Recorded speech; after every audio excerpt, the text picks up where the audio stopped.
So folks that are joining, we have a poll open. Love you to use that. And it is 10:30, so we'll just people join, but let's go ahead and get started. Okay. We'll share Yossi. Okay.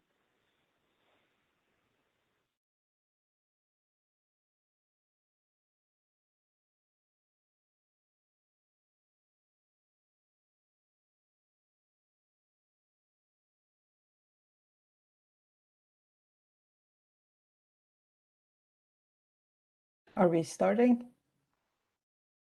Okay, Yeah, sorry. Sorry, good to go. Okay, great. All right. Good morning, good afternoon, good evening, everyone, depending on where you are. I'm Yossi Mogadam. I'm the Executive Director of the International Society of Service Innovation Professionals, and I'm delighted to welcome you to the ISSIP Discovery Cafe in the series on diversity, inclusion, and belonging in the hybrid workplace. Thank you all for being here. And also there's a poll we are running as I go through these brief set of slides. So please make sure to take the poll. Oh, sorry, I'm not driving the slides. Next slide, please, Alice. So just real quickly about ISSIP. The International Society of Service Innovation Professionals is a nonprofit, volunteer-based professional association fostering thought leadership in service innovation, future of work, and learning and skills. We are a platform for industry, academia collaboration, and we're supported by corporate members and also foundations such as the National Science Foundation and the European Commission. We have more than 1,400 individual members with equal representation from industry and academia. Some of the companies that you see here are the ones that, a sample of the ones that our individuals represent, both from industry and academia. Having focused on future work and learning and skills over the last several years, diversity and inclusion has been a huge challenge for future of work. And with the COVID crisis and with an overnight shift to hybrid workplace models that are here to stay, this is even a bigger challenge today and will remain a challenge unless we do something about it in the future. I think it was Alan Kay who said that the best way to predict the future is to create it. So next slides, please.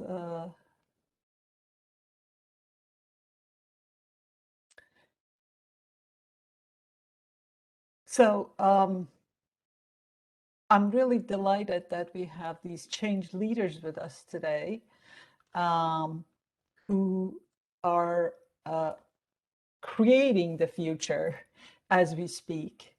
And welcome our speakers and moderators and facilitators and chairs. In the first half of the session, we'll hear from Carla Grant Pickens, Chief Diversity and Inclusion Officer, IBM, and Vijoy Pandey, VP of Engineering, Cisco, in a moderated discussion by Deborah Stokes, Leader of External Research at Dell. And in the second half, moderated by Alice Pollard, Innovation Program Manager at Cisco and Senior Service Designer at ISSIP, we'll explore how we as the ISSIP community, through perhaps a series of these cafes, can co-create a set of, if you're a designer, design elements, and if you're an engineer, a multi-layer stack that can guide and inspire other organizational leaders to build inclusive and equitable hybrid workplaces in the future. And at the end, we'll hear from our chair of these series, Joe Ewan, who will summarize with takeaways and next steps. Before I turn it over to Deborah, next slide, please. I want to give a quick shout out to our sponsors, IBM, Cisco, and Dell.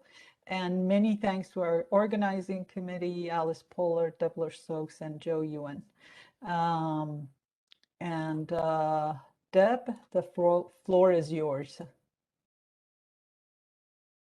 Thank you very much, Yasi. It's exciting to be here today with this great panel discussion coming up. And actually, I think I want to call it a conversation rather than a panel presentation or anything, because we really want to make sure that we get some interactive dialogue going.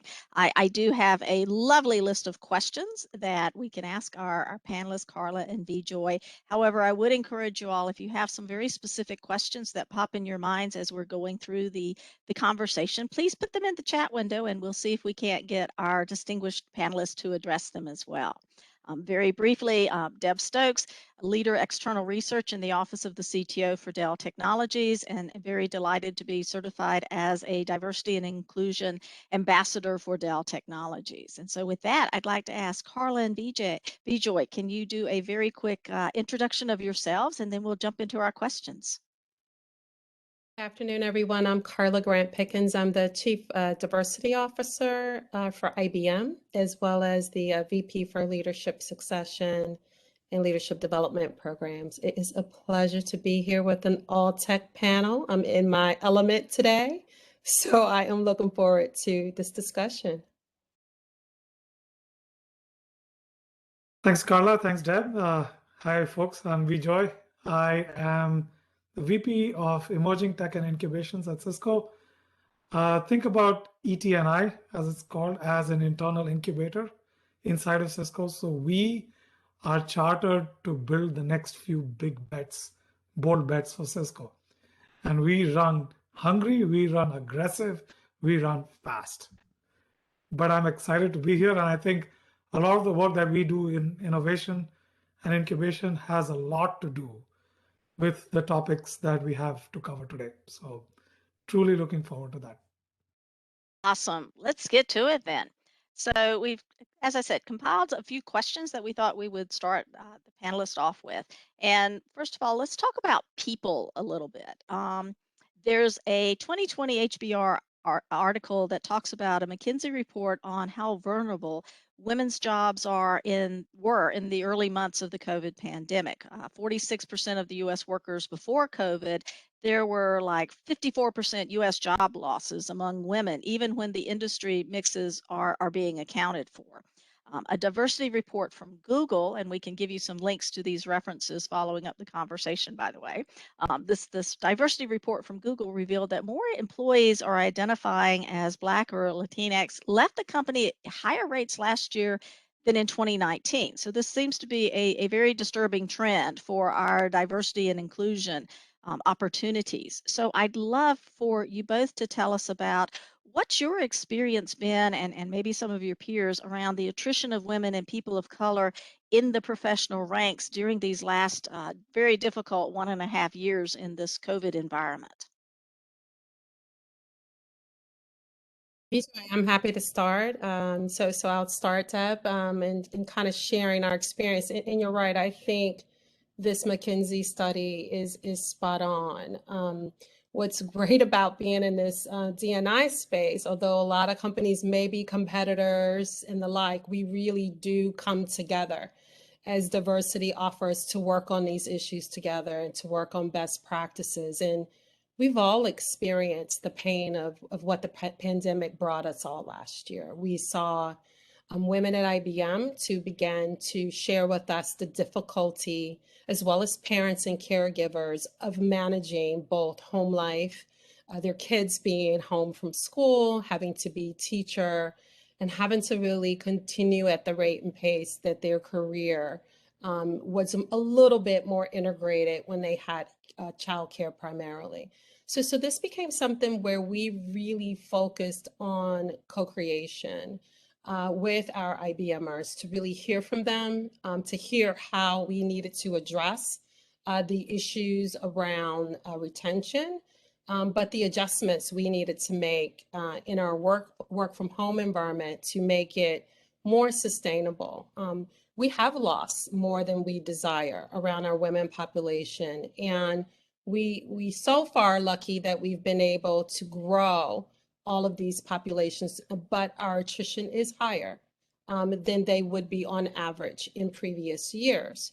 So we are very much so focused on how do we mitigate that? How do we work towards strengthening engagement and strengthening career programs, and also being extremely focused on improving engagement while working in this virtual world.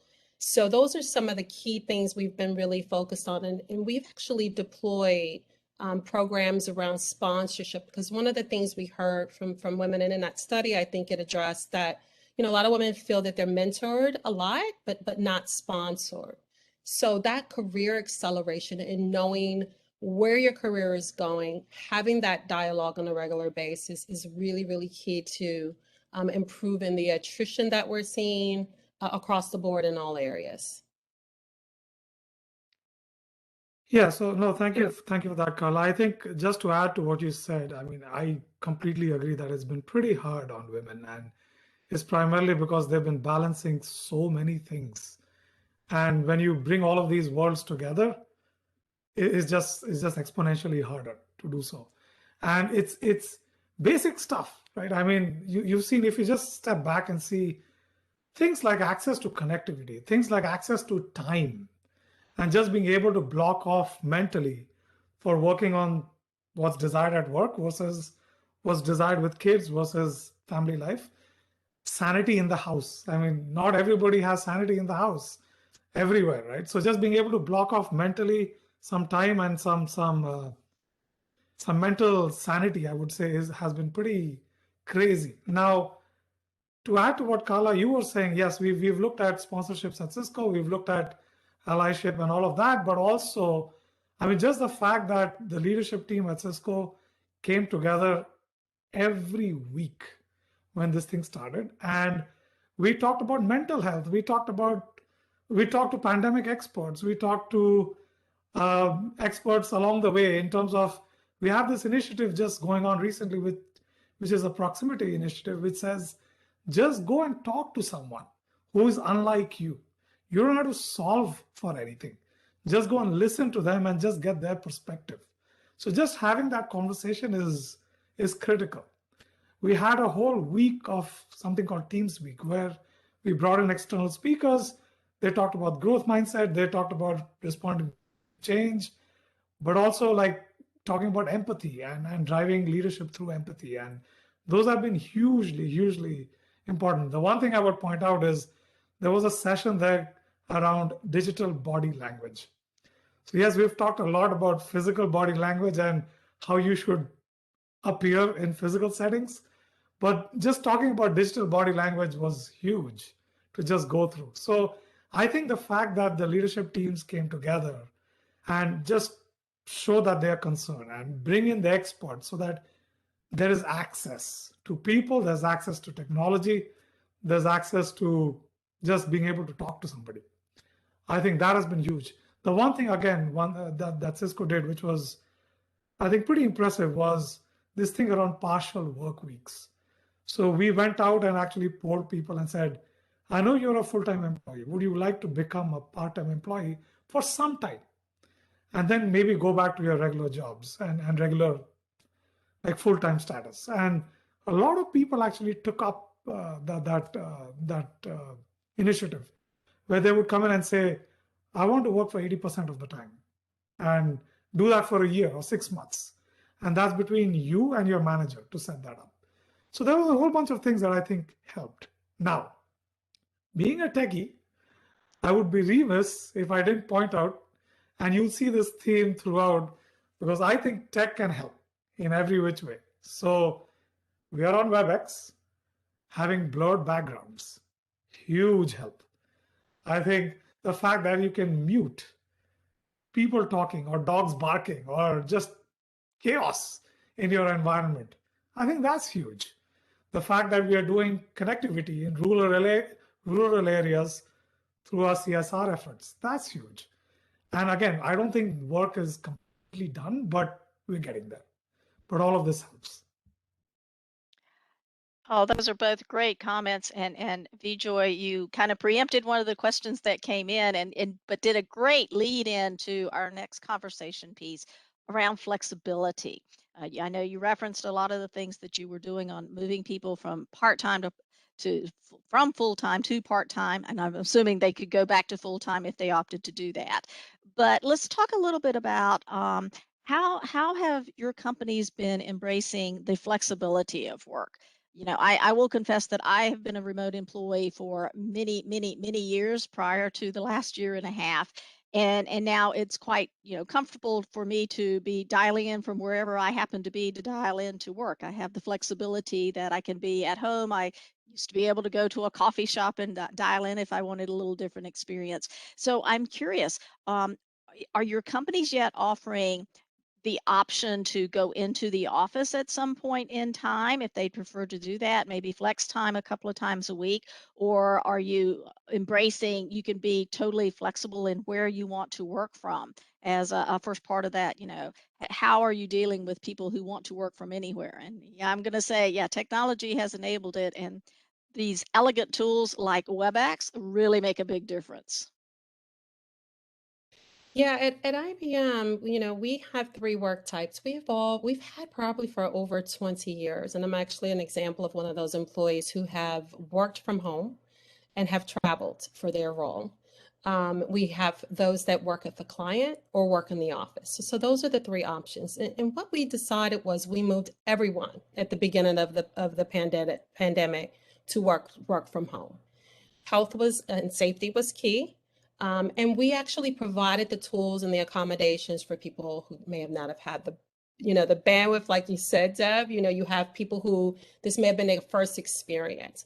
So we moved them where we had to, and we provided them with all the tools that they needed to be able to work remotely. So that for us is WebEx, so which is our tool of choice globally.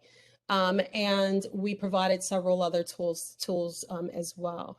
We also have a really large percent of our population, a significant number of people with diverse abilities that may have had office setups that were really important for them to have the accessibility and the accommodations to get their jobs done. We work with our teams to ensure that they had that mirrored setup in their home office for the needs for the roles.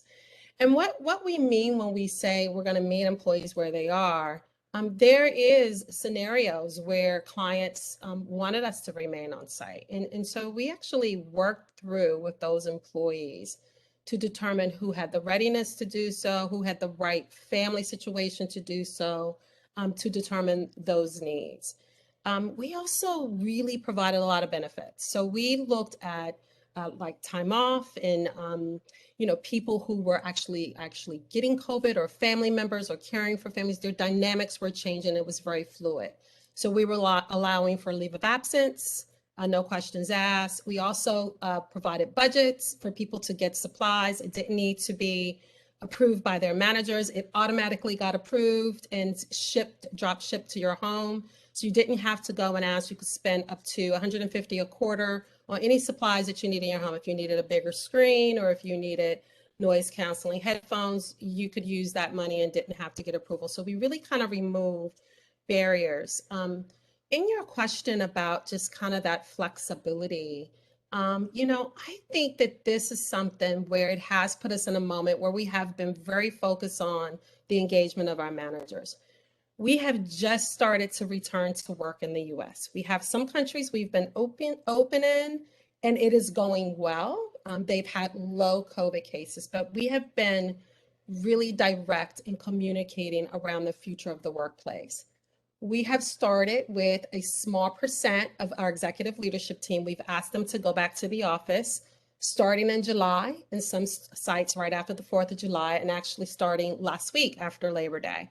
You have to be vaccinated, you have to have a health pass and a validation of your vaccine, and you have to complete a checklist, and you only can go to your office. If COVID cases increase, we're declining the percent of employees to come to the office.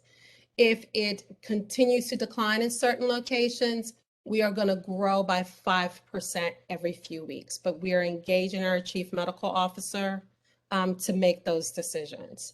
So we, like you said, the creation of the future is going to be how we design it, but how we adapt to it, and we change with how we react to the issues that we have to face with, solutions that are going to work best for your employees. Excellent. VJoy. Yeah, I think those are all great points, Carla. And I think the fact that, safety, the thing that you were mentioning towards the end, safety is critical for us as well at Cisco. I think if you have to come to work, one thing that we've been mandating is that you are vaccinated, and you have either you're vaccinated or you have proof of, like a test and proof of COVID-free, that you're COVID-free. One thing that we're realizing is we want the safety not just for our employees, but also for our customers. So when you go and visit customers, we need to make sure that, again, you're vaccinated and COVID-free, and that's when you go and can go and physically meet customers. But as far as the future, I think one thing we are blessed at Cisco, we've decided for the foreseeable future to be in a hybrid work mode. And this could be unending. So we pretty much laid the framework for no physical desks. All of our physical environments are going to be collaboration spaces, and then they're going to be team spaces. So there'll be maybe a few desks allocated per team, and the team can decide if they want to use it, when they want to use it. The teams are being empowered to have those discussions with their teammates to figure out the feasibility first of remote versus in-person work, and then the frequency of remote versus in-person work. So you come in, you discuss it as a team, and you decide whether it makes sense for you, however big or however small that team is. So I think that is awesome, because that lets you talk to your teammates and figure out whether it actually even works for somebody. And like we discussed earlier, maybe some people would want to come back to work because their home environment is not suitable for doing remote work, and they are tired of this. And maybe some of them are like, no, I have, because of medical reason or whatever, I don't want to come in, and I'm good where I am.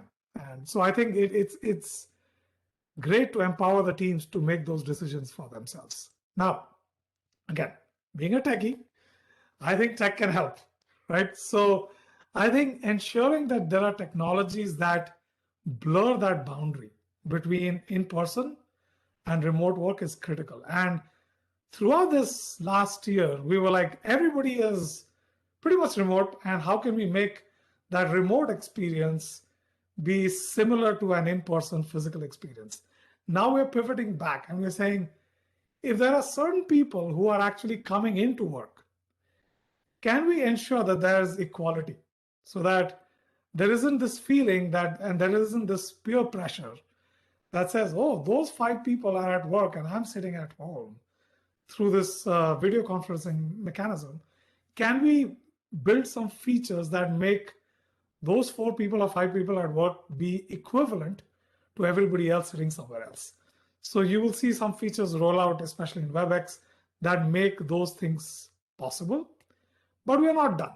I think there are a whole bunch of things here that we need to take care of, especially from the technology perspective.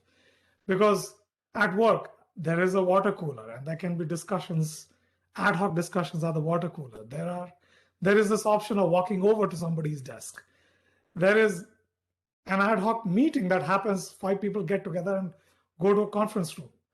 I think all of those things need to be solved, and we are working on technologies to help solve those things, whether you're physically present or remotely somewhere else. And it would be remiss not throw AI ML into this picture, because there's when you're remote versus physically there somewhere, there could be biases in how you perceive people. And so how do we build systems, whether it's calibration, whether it's promotions, all of these systems that exist in a work environment, how do you build these systems that sort of ignore those biases moving forward and treat you fairly, whether you're in person 90% of the time or maybe 0% of the time? So I think there's a lot of work that needs to be done in those areas to make sure that everybody is treated equally. So carrying on along those same lines, let's talk a little bit about, it used to be the old saying that if you wanted to be promoted, you needed to be seen. If you wanted to make sure that if your manager was walking by, they saw you with your head down, working hard at your desk. How do you deal with that in our hybrid and virtual world that we're moving into, particularly when it comes to being flexible and being having the opportunities for career advancements? How do you make sure that there's a balance between how are you seen, being engaged, involved, making some differences that need to be made that contributes to your career advancement, when you are working from home and the dog is barking in the background and you need to get your kid to school on time and you need to help your kid with your homework? What are all those contributing to, what does it take to be able to be promoted up to the next level, or even just recognized for the contributions that you are making? Would love to hear your thoughts and comments around that. Yeah, so we are really, really being intentional around this, because you're right. We are finding that some people are feeling that there's a potential that their careers or being visible can be impacted. And we're hearing this from all employees. And so we've done a few very intentional things. We usually have a virtual promotion cycle that we would do a big event, a different country every year, and it's generally about 200 to 250 people in the cohort in a unit. We have made that a virtual event where those groups of employees who are eligible for promotion, and we ensure that there's diverse representation, that they continue to have these learning events virtually, that they continue to get assessment, and then they're getting feedback, because these assessment events will have lots of exposure to senior executives to now go to the WebEx breakout rooms to really have these smaller, more intimate knowledge circles that they can meet in on specific topics for interest. So they could sign up for those breakouts, or they could just be pivoted to different breakouts randomly and get to attend as many as they like. So that's really been giving us an opportunity to do some of the things that almost feel like you're in the office and face-to-face. We've also deployed what we call our career accelerators for women. So we have several career accelerators, and I'm fond of many of them, but we have one that's really around making women managers, because studies show that when women are able to become leaders and managers, your diversity actually improves. So we are doing a series of programs called Step Up for young women leaders, where they come together again in virtual community cohorts, and they're going to learn together for a year. They again get exposure to enablement and guest speakers from the enterprise, leaders that they would normally maybe not have the opportunity to hear speak or hear from.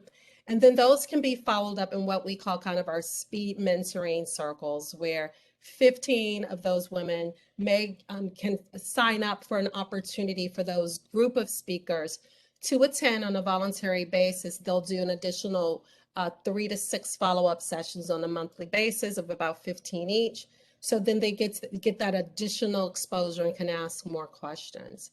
And then another program that we're really, really excited about that we've launched is our Coach Me tool. So Coach Me is like speed dating in the sense of finding a coach or a mentor. So we have thousands of people who have become certified coaches. So we have a whole program around it. And we have design facilitators who are great coaches as well. So people are really signing up and they're saying, I'm a mentor. These are my superpowers and what I'm willing to mentor people on. I'm available. So they set up their profile. I'm available on these dates, these times. I'm in this region, and this is what I'm available to mentor on. And then mentees can be matched and do a search based on the things that they want. And then those lists of mentors can come up and they can engage.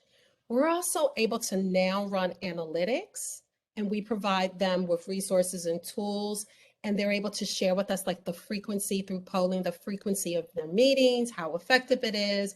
And then we're able to see what the outcomes are around, is there some career velocity happening since these mentoring relationships, or promotion, or engaging more around skill building or learning or development. So we're able to do these point in time polls to test how those mentoring relationships have been going. But this Coach Me tool is available to all employees, so no one feels left out. And if you were unaware of how to get a coach, this is kind of the process by which it's all available and very transparent to all employees. So those are a few examples of things we're doing around careers and acceleration. Yeah, Great, I mean, I thank you. think, yeah, we have similar programs like you mentioned, Carla, at Cisco.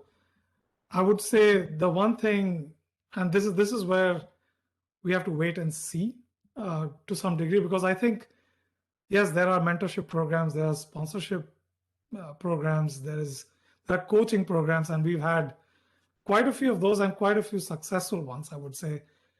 But the one thing which was good about the pandemic, if there is anything, is that it sent everybody back to their homes. And so there was that the great leveler situation here, where nobody's at the office. And so I would say for the past year, we've been operating in a mode where everything is being done through video conferencing, or things are being put on paper, in systems paper, but they're being put on paper. So things like calibrations, things like weekly check-ins as to how the employee is doing.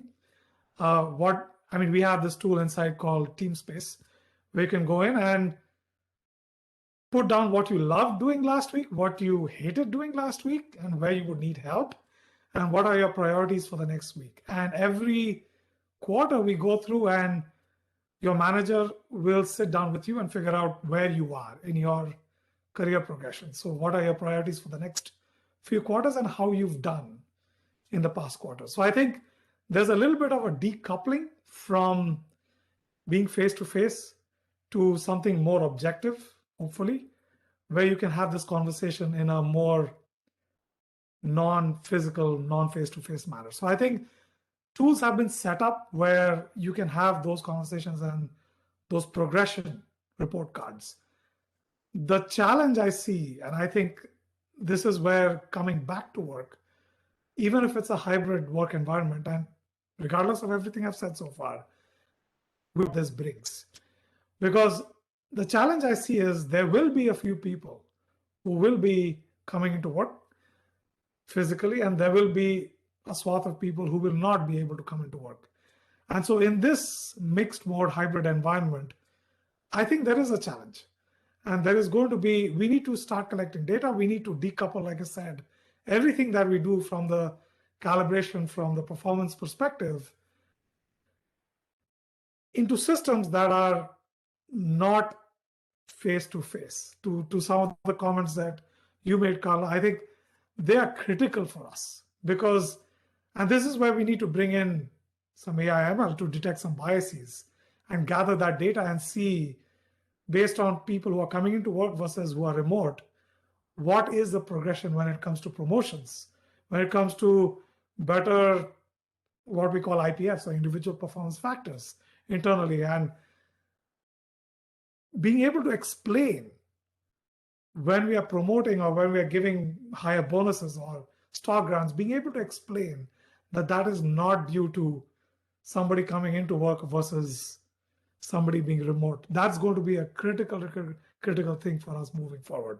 And again, this is where we need to drop in tech to make sure that it's unbiased and it's objective.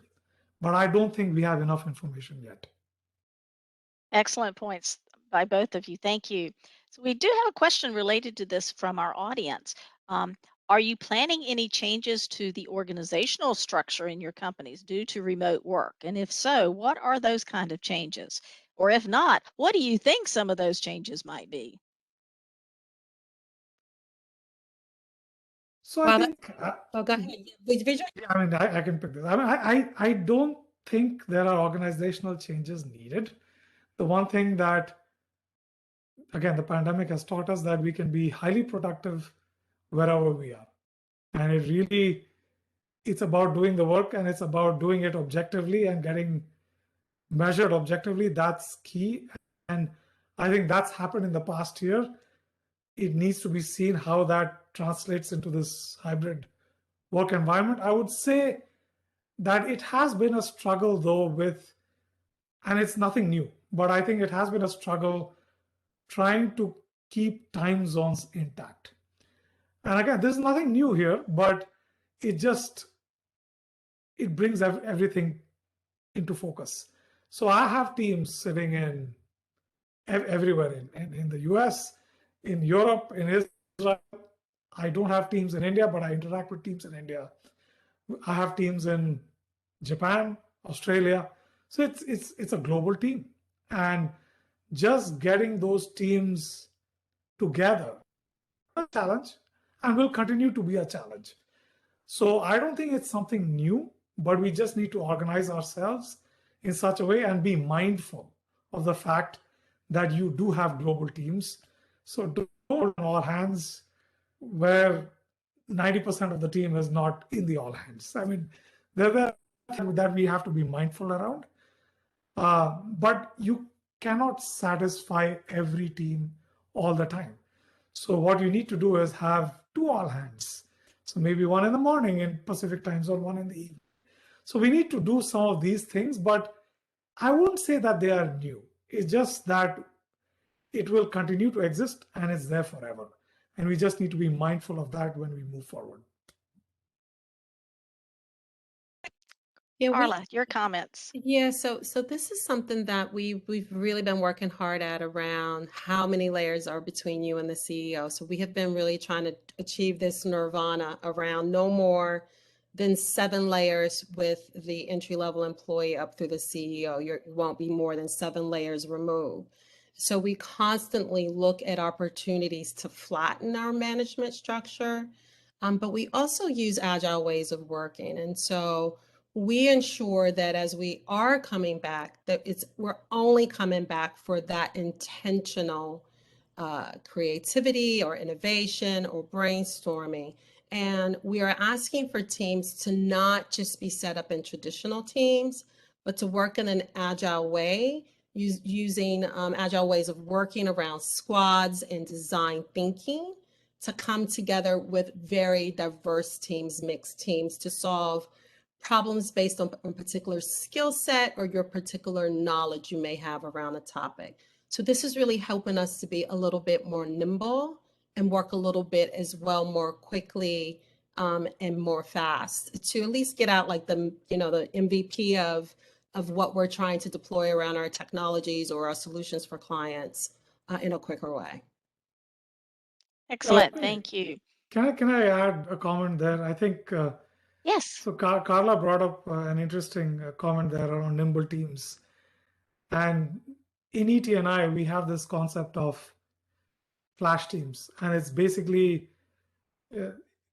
it's similar to the movie making industry, where if you think about the movie making industry, even the gaming industry to some degree, you have a director, a screenwriter, a few actors, like diverse skill sets come together for a movie, do something, and then disband and do something else. And you don't have these silos of this director and this actor and this screenwriter and so on and so forth will always work together on every movie from now till the end of time. And so you have this flexibility in that industry. And we've been trying to do that within ET&I. And it's been pretty successful where people come together, engineers and product managers and creatives all come together, try something out, it might be a failure, it might be a success, it might last for 2 weeks or 2 years. We haven't been around for 2 years, but we've been around for more than a year. So we've had teams last for more than a year, teams last for 2 weeks, and then you disband and do something else. And it's been hugely successful. The thing I would say is it's not generally applicable everywhere, because there's a resource planning aspect that goes behind it as well. So we've been pretty fortunate within ET&I, and I can tell there are other teams within Cisco who've been fortunate enough that can take this and run with this model, but it's not for everyone. But whoever can run with this, I would encourage people to run with this, like Carla said, a nimble team or a flash team, because it works wonders. And I think that's just awesome. Let's carry this conversation piece a bit further. Let's talk about there's some concerns and worry that innovation, the spirit of innovation, has dropped over the course of the last year and a half. I would love to hear your experiences and perspectives on whether you think that innovation has actually dropped in your companies. And if not, maybe, especially because I know Vjoy wants to tell us about this, what's the technologies that you're talking about that can be created to promote the innovation so that you can have that spirit of coming together for a great idea and coming up with a great solution to a problem that people have noticed? Before it was, let's all get together, in hallway conversations, or let's grab a conference room and a whiteboard. How do we virtually get that same kind of level of innovation experiences in our companies? Yeah, I can start. I mean, so we are proof within emerging tech and incubation that statement is not correct. We were formed after the pandemic started. So ET&I was formed in June of last year. And the whole mission of ET&I is to innovate and to drive bold bets, not just within ET&I, but across Cisco. And now we're broadening it out to our partner organizations as well. And we have been prolific. So that statement is absolutely wrong, and we have proof points for that. I would say there's a lot of innovation. I mean, if you think about what has happened in the past year, it also gave us a whole bunch of problem statements to go and tackle. So whether it's around collaboration, whether it's around how we hold events and concerts and voting and everything else that we did physically, I mean, there are problem statements to solve there, but it's not just there. It's like future of work. And future of work is not just about collaboration. There's a lot more to it than just the collaboration pieces. There's future of healthcare. I mean, if you think about it, healthcare was very siloed. And just in the past year, the number of regulations and guardrails that have been lifted around healthcare and health tech has just been tremendous. And the number of startups that you've seen in the health tech space is just crazy. So future of healthcare, future of the global supply chain. We've seen this. I mean, in the initial days of the pandemic, when we pivoted from how we were dealing with the food supply chain as an example, and there was so much wastage because people were not ready to tackle that change. So there's a whole bunch of problem statements like tech for good, social justice. I mean, there's a whole bunch of things that we need to solve for. And it became apparent, not just in the pandemic, but because of all the depressing events that happened in the past years. So that's one side. But there's a heightened sense of awareness in the past year as well. Privacy of your data, inclusivity and social justice and racial justice. It's ethics in software development as a key tenet of software development. So just as you would scale something and you would think about performance and security, you should think about ethics when you write software and making it part of the development pipeline. And we just released a blog on the inclusive naming initiatives in the Linux Foundation, where we have made inclusive naming a part of the development chain. And your code will not go through if you do not follow those practices. So we can make this easy and we can make this fluid. So there's been a lot of innovation in that. But there's also a lot of innovation in basic computing infrastructure. Now, coming to a question of Do we have the tools to do this? Somewhat, but not so much. I would seriously want that robotic arm that comes in and erases stuff on the whiteboard physically in my room. We don't have that. I mean, we used to gather together and we used to scribble and scribble on scribbles, and there used to be a lot of innovation that happened that way. We still don't have that. I mean, we have whiteboards, of course, but it's not the same. It's not the same as, again, the proverbial water cooler. We don't have that. So work there is not done yet. The tools that we have need improvement. There's work to be done. Thank you, Carla. Yeah, just to add a couple things, I think that we have seen actually an increase in some innovation areas and creativity through co-creating with employees. And I believe it's also been more diverse. And we have been using a few tools that have been really helpful with that. We use Slack, which we're able to go out and solve problems in our Slack groups, our community groups, or ask questions, or ask for people to volunteer to come together, or we can crowdsource and get several ideas and able to do analytics on that data to bring it together to see if there are themes.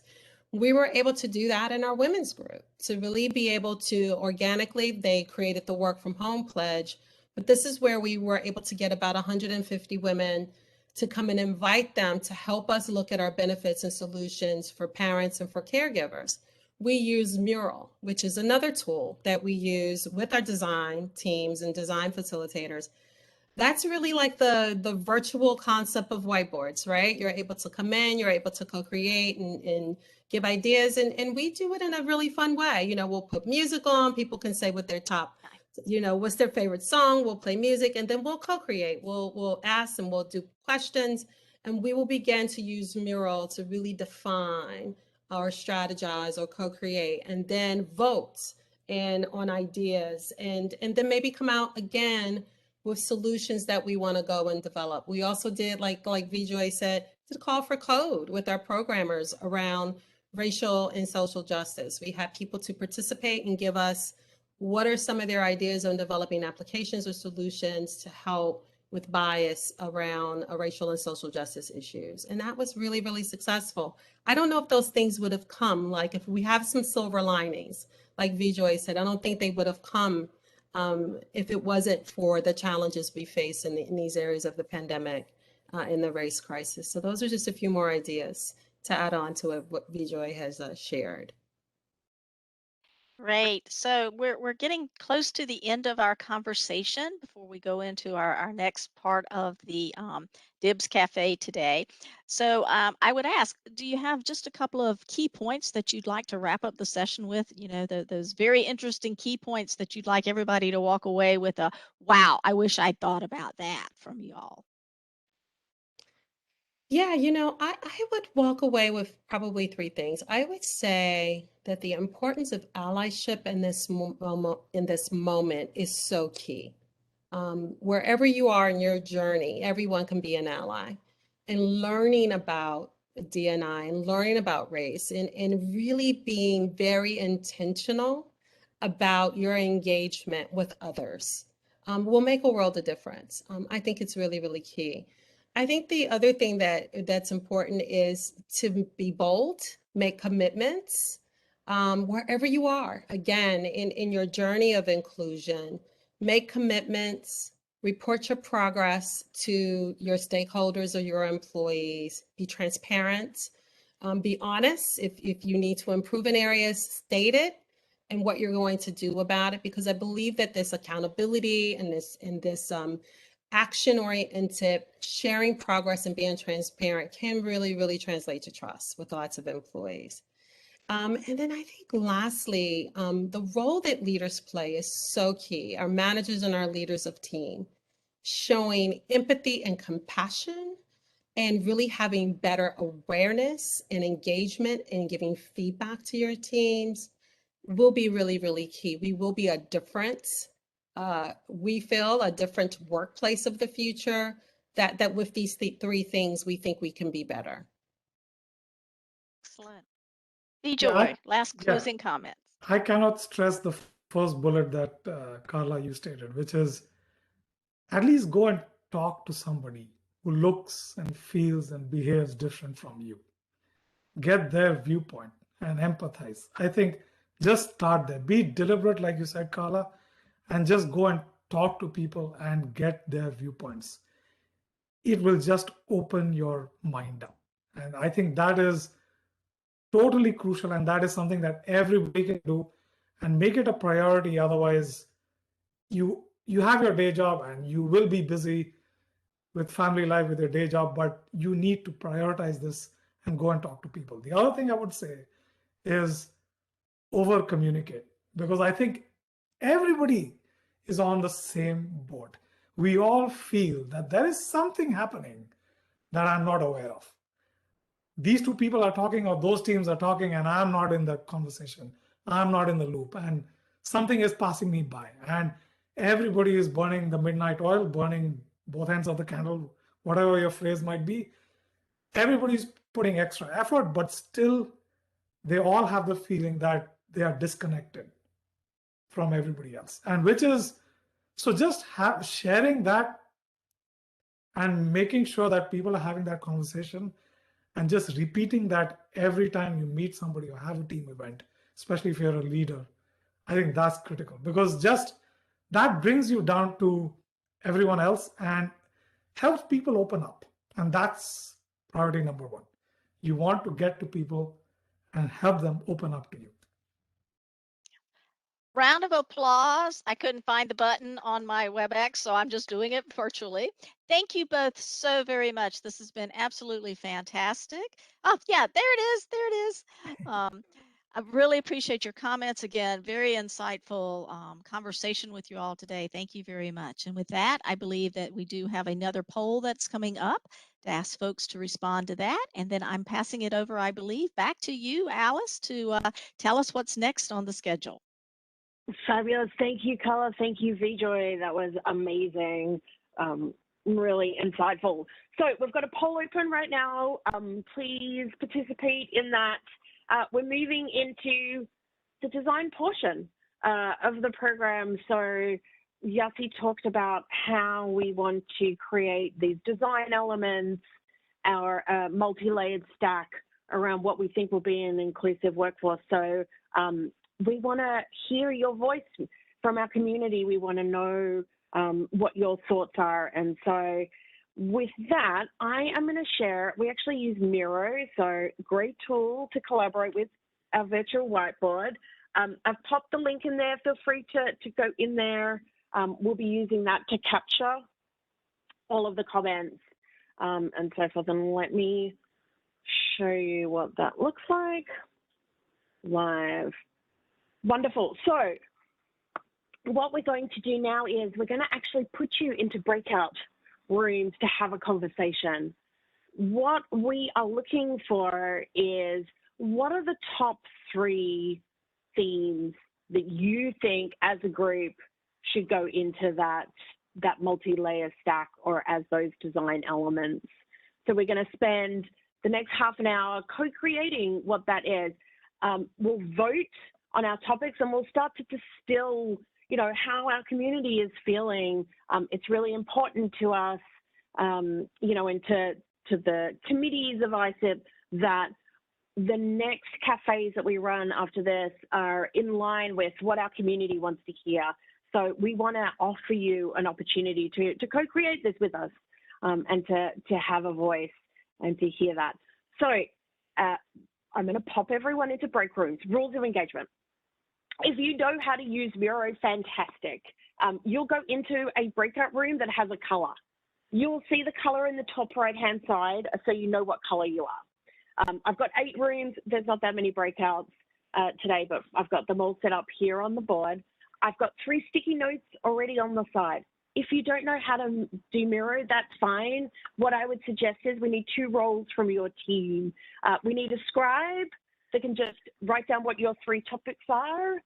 And we also will need a spokesperson. When I bring you back, we will ask the spokesperson to read out those 3 themes And then we will start to see hopefully some patterns emerging, and then we'll move into a voting round.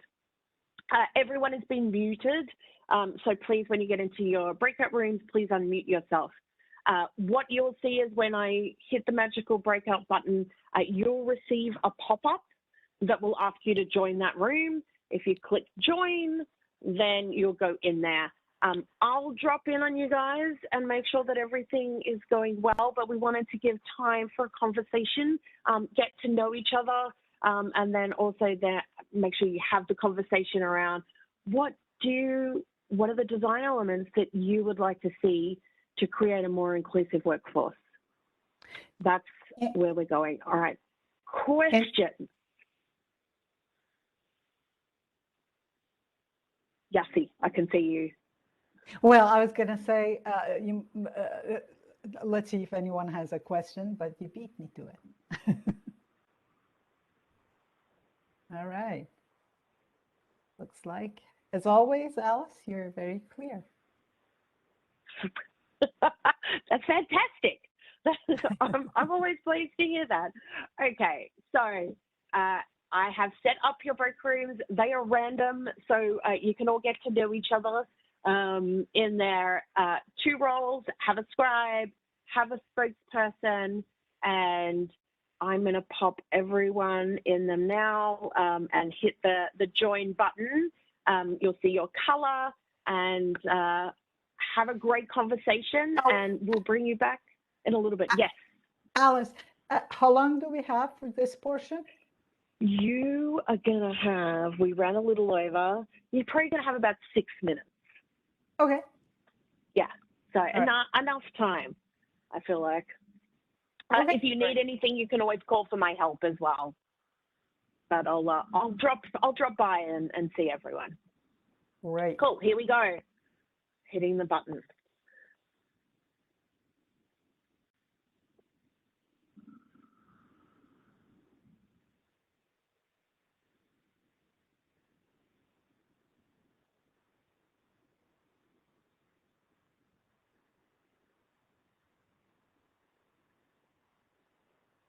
Okay. Natasha, you're not in yours. I see you.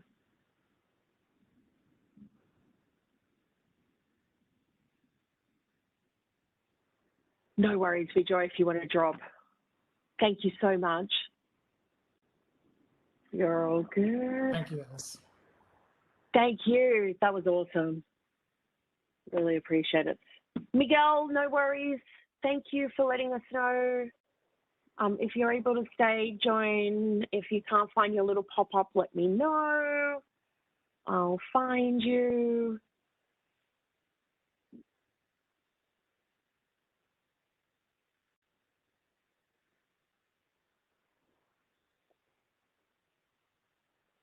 Gonzo, you haven't gone in yet.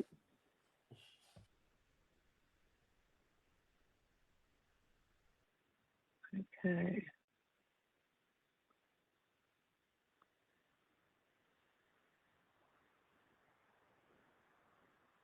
Kyoko, if you want to hit, you should have a room to go in. Deb, did you find your button? She looks like she's in.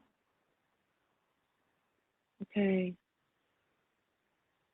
Dr. Chain, did you find your pop-up to go into the breakout session?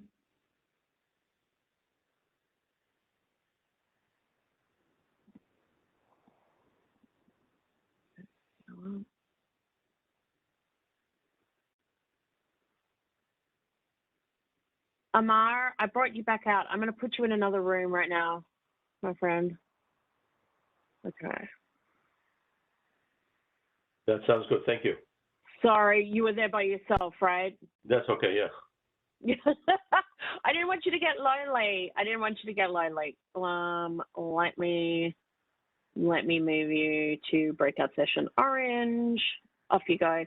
Kristen, I'm going to pop you in a room too. Oh, here we go. Breakout session blue. Alice, Hi. All right. Oh, okay. I needed to join back in because I joined through my device and it's On your not DX, possible. no worries. I just put you in a new room, so you should be good Okay. to go. Yeah. Amaj, you should have a new pop-up. Fab. Gonzo. I haven't. And then Dr. Chen. Where's Gonzo going? Hey, Alice, I'm in the same situation as Kristen. I'm just on a device, so Ah. I can't join the breakout, but I can get off No my worries. device and rejoin. That's fine. Why don't you and I can have a conversation right now. I can take notes. we can be our own room. Well, I mean, either way, Alice, if it's one of those where, because like when I hit join, it says you're assigned to breakout session pink. Because you're on a device. Right, but forgot to tell folks. I can hang up the Desk Yeah. Pro if you want and just join via Okay. purely WebEx. Sounds good. When you jump back, and then I'll pop you in a room. Okay, sounds We've good. got time. All right. Thanks, Gonzo. You bet.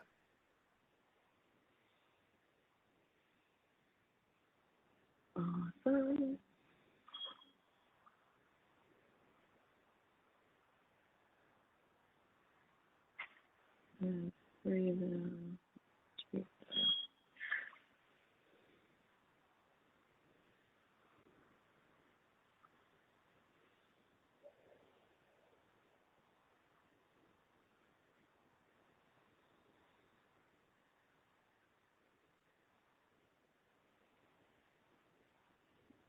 All right. I see you are back. I'm going to add you to the pink group. All right, here you go. You should get a new pop-up. Fab. Okay.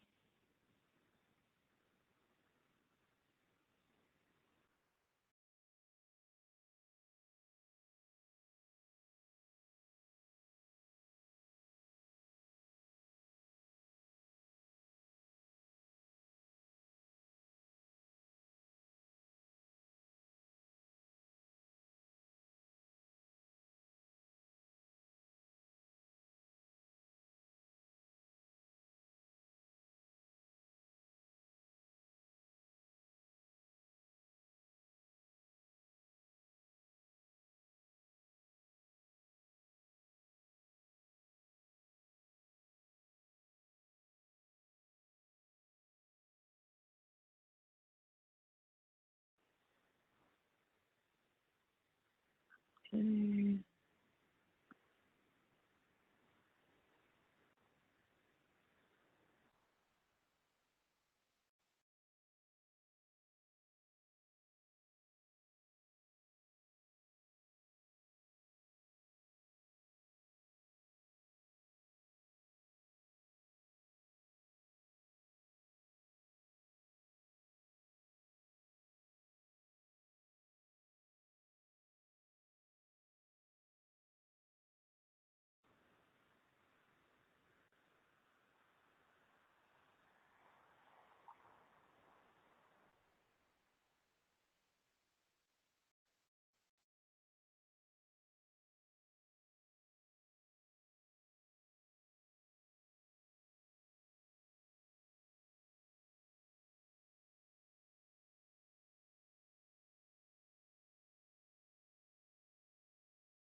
Three, four.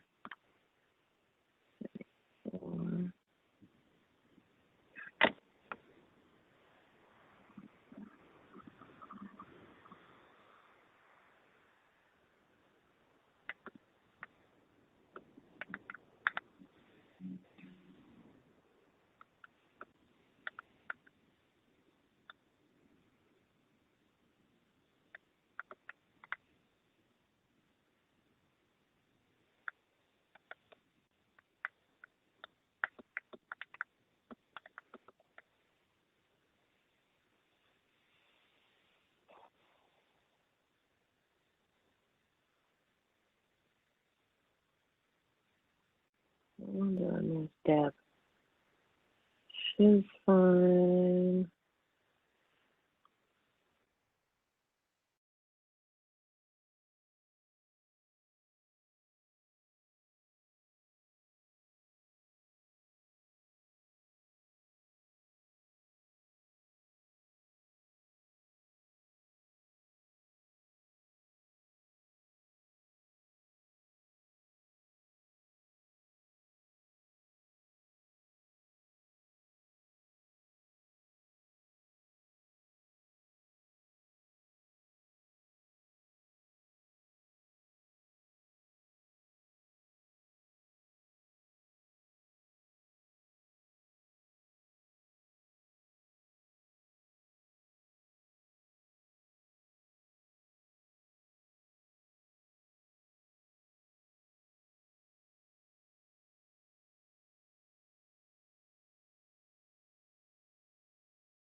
Okay. Hello.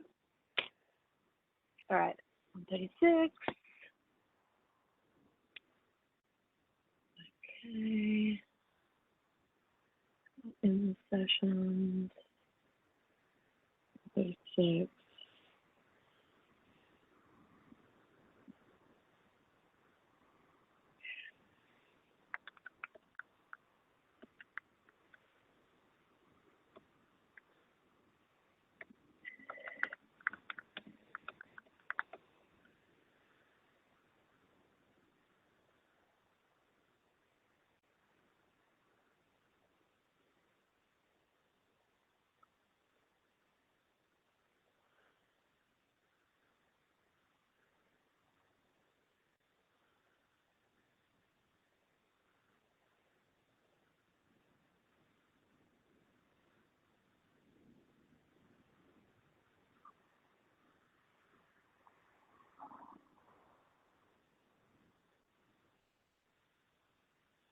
All right. Hello, everyone.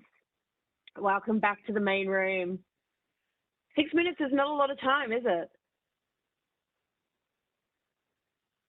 I think everyone is muted when you come back. Yeah. Feel free to yes. unmute yourself. It goes pretty quickly, right, when you're in a great discussion. Yeah. Awesome. All right.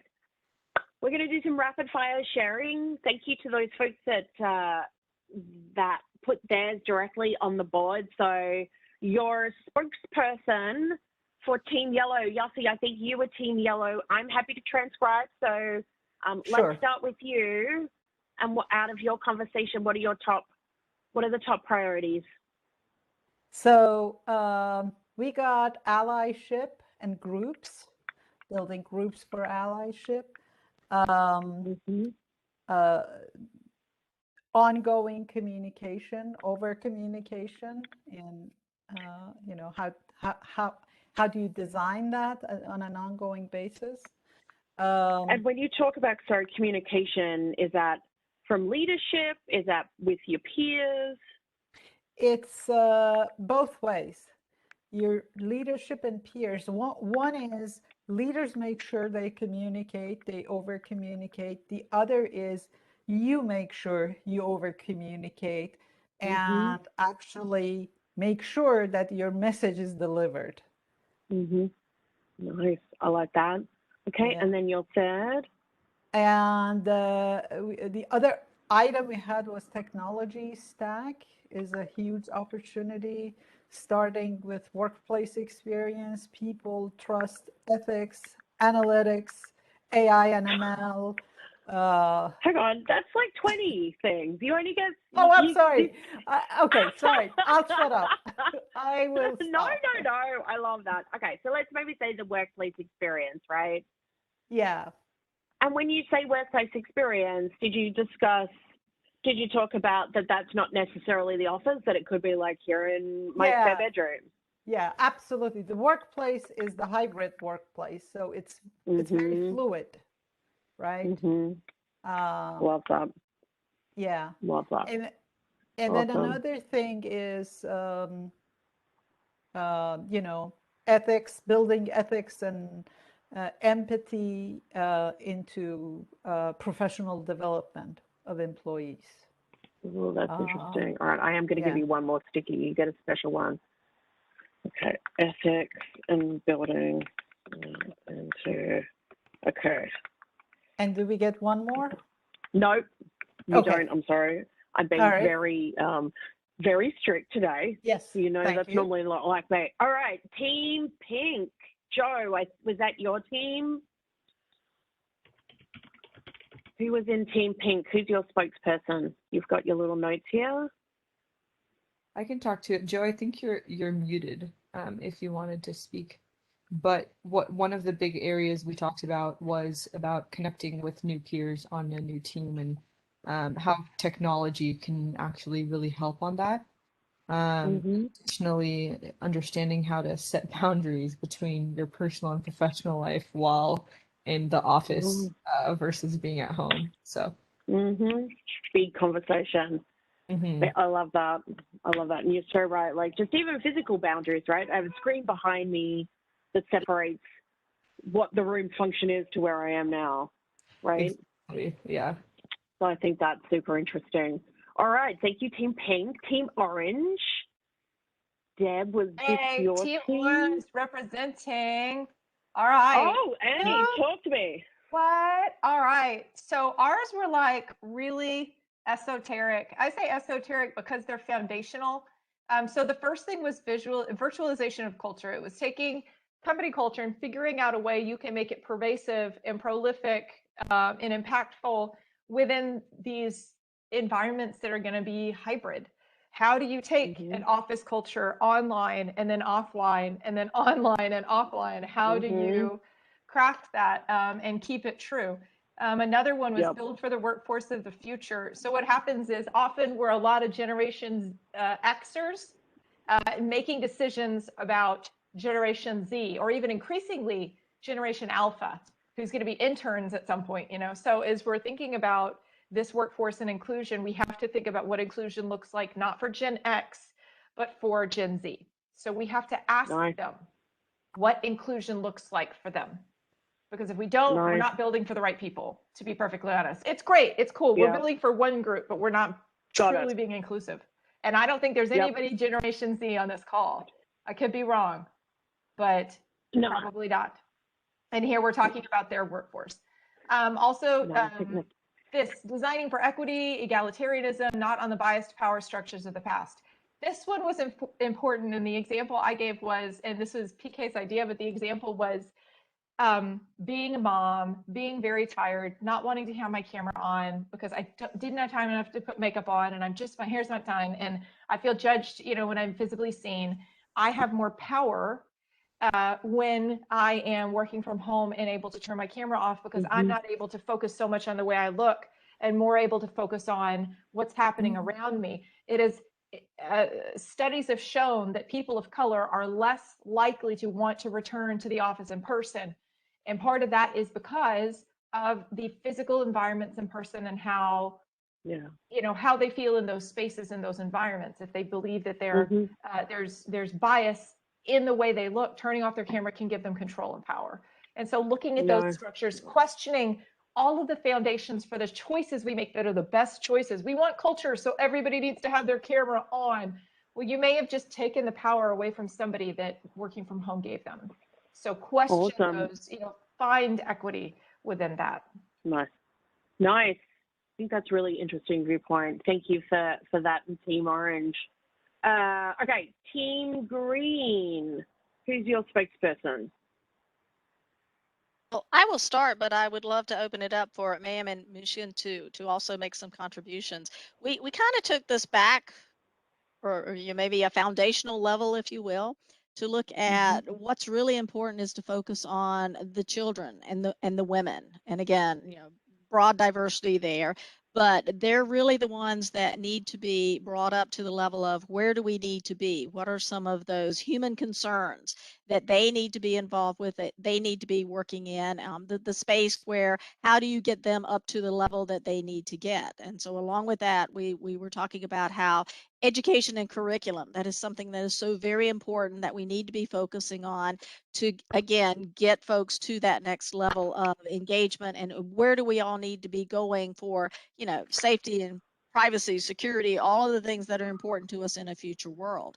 And we kind of went down the path a little bit of, it's not really about a digital divide. It's really about the fact that when kids went home, some of those kids did not have access to technology. They only had that access through when they went to a physical school or location.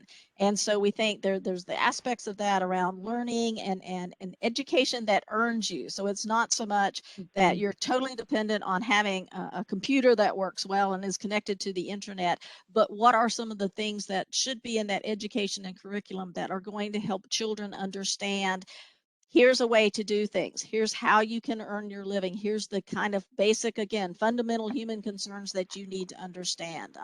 May have missed anything that I'd missed that you want to bring out. We had a great conversation. You did have a great conversation. I love that. I love that. All right. Not to hurry things along. Team Blue, Kristen. Talk to me. Yes. Hi. Sorry, I was on mute. Yeah, I think now when we're all at home, I think there were some really good points made. I really think that being connected, meeting people ad hoc, doing ad hoc calls to colleagues, friends, is important. Because that's what you would do normally, right? You stop by the coffee machine in the office and have the chat. You kind of miss that when you're home. So kind of do that. Call people, talk about work or ask how they are. I like the when on a business side, demo day, like show and tell, that people, especially for engineers, I work in engineering group, and if they have developed something, that'd be cool to show what's the latest and greatest on development, or organize a demo day where people can have the freedom to use their creative side and get together and develop something.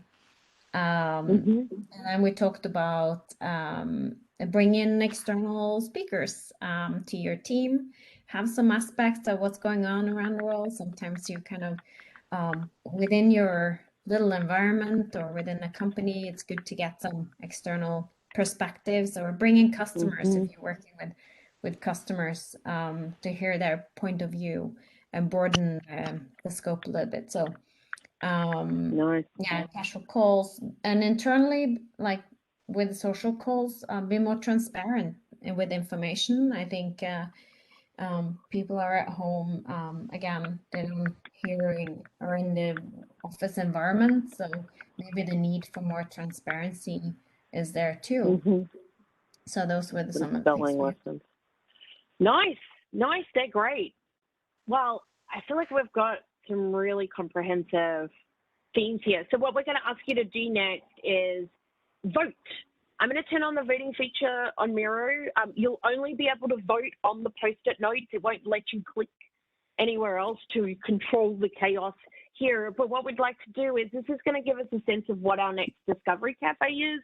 So, of course, you can always vote on the ones that your team had. Maybe you've heard an insight from the other teams that you would like to explore further. So really what we're looking for, you get 2 votes each. So vote on your top 2 themes. And like I said, that's going to help us understand how we start to pull these layers together and what the next series, looks like in terms of topics. So here we go. All right, we have 2 minutes to vote. So it's not a lot of time, but you've heard what everyone says. And like I said, you can only vote on the sticky notes. I'm starting that right now. So if you click on the stickies, you should see plus signs on the edge of each of the sticky notes. If you click on the plus, that's how you enable your voting.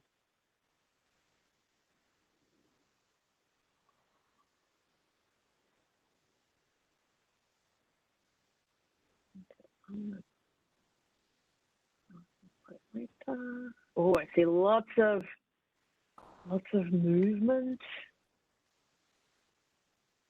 If you're stuck, let me know. Otherwise, click on the sticky. Hey, Alice, I can't see the pluses anymore. It was there, but now. There's 1 minute left. Have you clicked plus on two Yeah, of them I clicked already? one. I clicked one already, but I'm sure. Okay, you only get 2, so you might have clicked somewhere else. Okay, I'll try. All right, try again. Otherwise, just let me know and I'll add it for you. 50 seconds left. Everyone loves to feel the pressure. It's exciting.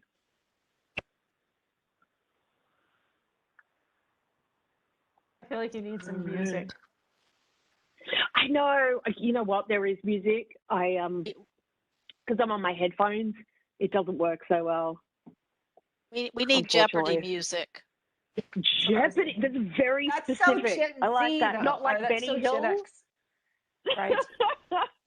Thinking some. Oh, I love it. All right, 10 seconds. And then all will be revealed, and then I'm going to hand it over to my counterpart, Joe, to wrap us up. Joe, I'm eating into your time a little. I'm sorry. Oh, it's okay. All right. See the results. Okay. Here we go. Oh, it's a mixed bag. All right. Can you guys see that and see how it's? That Can you is see the totally ones? a mixed bag. There is nothing that rose to the top. I'm fascinated. All right. You know what? That's the first time that has ever happened. Let me take a screenshot of that. Make sure I capture it. Interesting. All right. Well, it looks like Yassi and Joe and Debbie will have some prioritizing then for that. Interesting. Well, we'll be using these to build upon as well as we work through this series, right? Part of the intention is to bring these into the discussions. Like, this is what we heard and what we felt at this moment in time. You know, how do we build on that or move and pivot as well? Thank you, everyone, for your participation.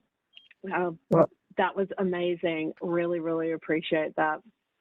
It's definitely very interesting. But before we move on, Alice, can you share with us the results from the 2 polls that you have run?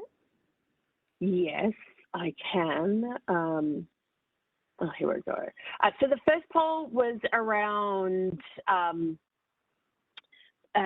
how are we going back to the workforce? Is our employer offering us the choice for that? So we actually had, let me look at the results. I'll give you the 75% of folks on the call said that the decision is totally theirs. 13% said they can choose the days of the week or the month when they must be in. And then 13% said that they're assigned on a particular schedule to be back. So that was interesting. Then the next poll we had was around how, our connection to our peers and our colleagues and our working relationships since, we're all kind of mandatory sent home. So 30% said they feel more connected, 30% said they feel less connected, and 40% said more or less the same. So interesting. You would expect all of it to be a bell curve. It's a very interesting result. Very interesting. Alice, Awesome. can we share these results with the participants here later? Not right now. It says that we can share them in the follow-up, Yassi. Yeah, that was my question. So we'll be happy to save share it with you. once we finish the WebEx. Yeah, I'll be able to access all of that. And then we have one final poll that I'm going to open while Joe brings us home. Yes. Well, this has been a very interesting, coming up an hour and a half, and I thank everybody for participating. As Alice has said earlier, the program committee will come back together and look at these results from the voting, which is like there's no priority. So we will discuss and decide, and our plan is to have at least two more discovery cafes, one on each theme from the list, and then we can be able to drill down further into two of the topics. Okay, so that will be our next step. At this point, I want to thank everybody for coming, and I want to thank the facilitators, Yasi, Deb, and Alice, for getting us through for the last hour and a half. And above all, I want to thank Joy and Carla for sharing their thoughts with us. So, and finally, I want to thank the sponsors, IBM, Cisco, and Dell. And thank you so much, Joe, and thanks everyone for staying this long. And since we have 4 minutes, I want to see if there's anything on top of your mind, and share any thoughts you have. I can just add that it's a very interesting topic that we had in this Discovery Cafe today. I think it's got, looking forward to the next steps on this thing. I think it's a very, very thought leadership type of area. Yeah, thank you very much. I really appreciated the call too, and I'm glad to see so many women in this group. So. Well, I'm glad that a lot of men participated as well. Yes, exactly. 100%. Yeah, in great points, and we'll definitely thank you, PK, for participating, and Mushan, and everyone else who is on the call. And we'll be in touch. Our hope is to build this into a community of beyond the community of interest and into a community of practice. Again, thanks everyone. And I also would like to thank Deb and Joe and Alice for their tremendous work over the last few months, actually, to make this happen. And of course, our conversation starters, Vijoy and Carla. Thanks, everyone. Have a great rest of the day. And see you again Thank you, soon. Yasi. Yep. Yes. Thanks. Onwards. Bye, folks. Bye-bye. Bye.